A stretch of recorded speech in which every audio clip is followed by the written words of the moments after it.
Welcome back. My name is Emily Reed. I will moderate your Q&A today, so I'll repeat your questions so that everyone can hear them. And please wave if you're in the balcony and you have a question if I can't see you. Without further ado, please join me in welcoming back to the stage Tony Ayres.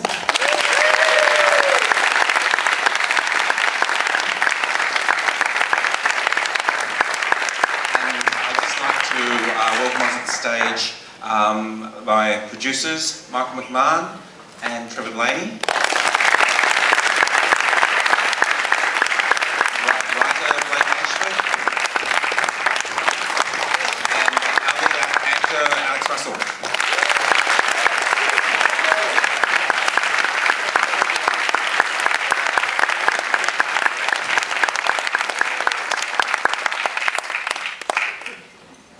I know it's a lot to process right now, but is there a first question?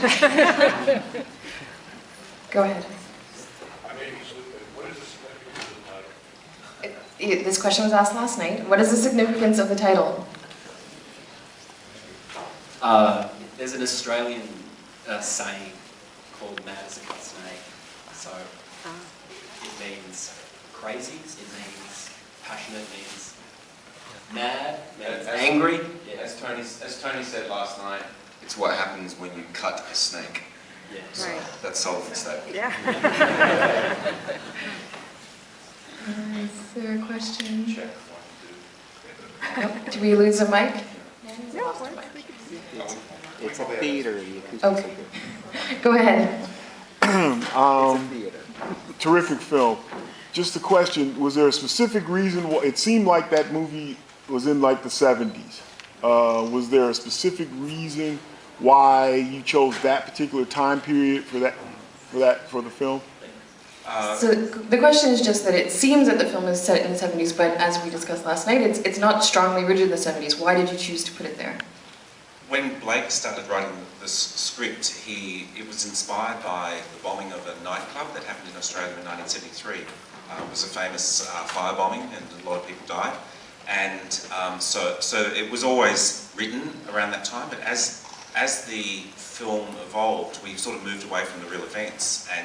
But it's always seemed appropriate to keep it in the 70s because the choice that Sparrow makes to be with Paula, but to not ever really consider being with Pommy, feels like a choice that was that makes sense in that time period. I think that, you know, we were sort of joking last night that if it was now, Sparrow would probably be on Grindr.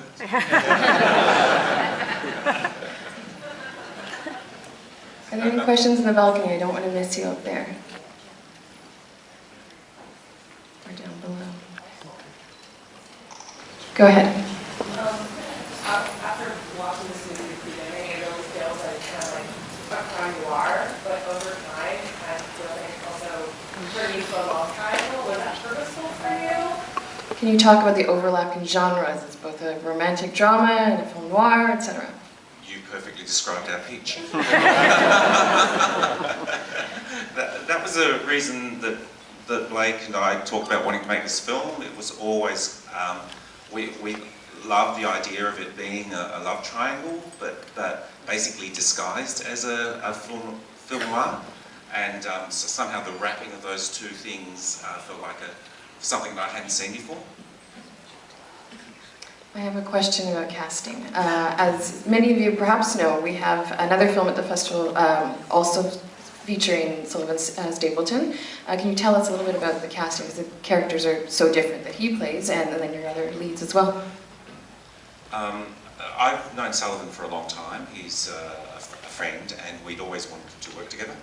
And just over the last 5 or 6 years, his career has just gone sort of global. He was the lead in the Last 300 movie, which we joked was actually much gayer than Cut Snake.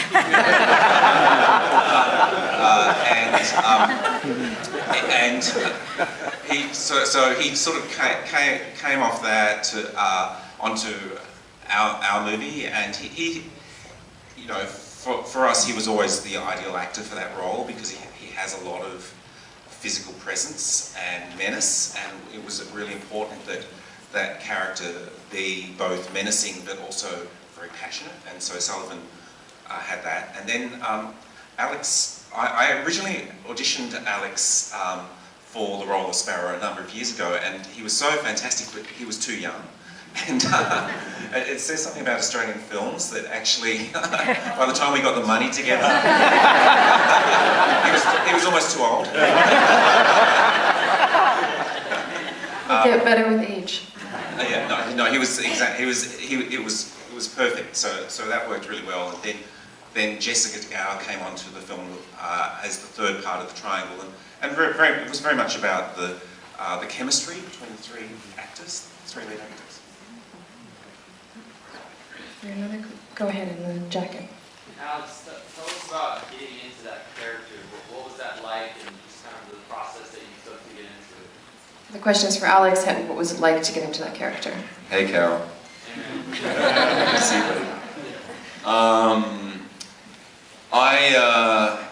At the risk of sounding really cheesy, but just so that I don't give you a generic answer, I'll tell you an exercise that I did.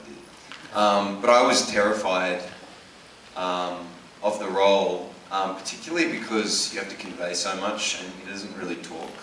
So, yeah, so that was one thing. I was like, I don't know if I'm going to be able to do this. And then Tony recommended that I watch Drive, a Nicholas Winding Refn's film. And so I watched Ryan Gosling. I'm like, well, he doesn't really talk. So there's a chance. But it was like, I mean, you know, I think Sparrow went through, I think he's you know, deep down he's ingrained in him is a real goodness. I think he's a really good person, but I think his criminal history was a result of like time when he was younger and, you know, abuse in his family. And so I did this exercise where I like walked around my room.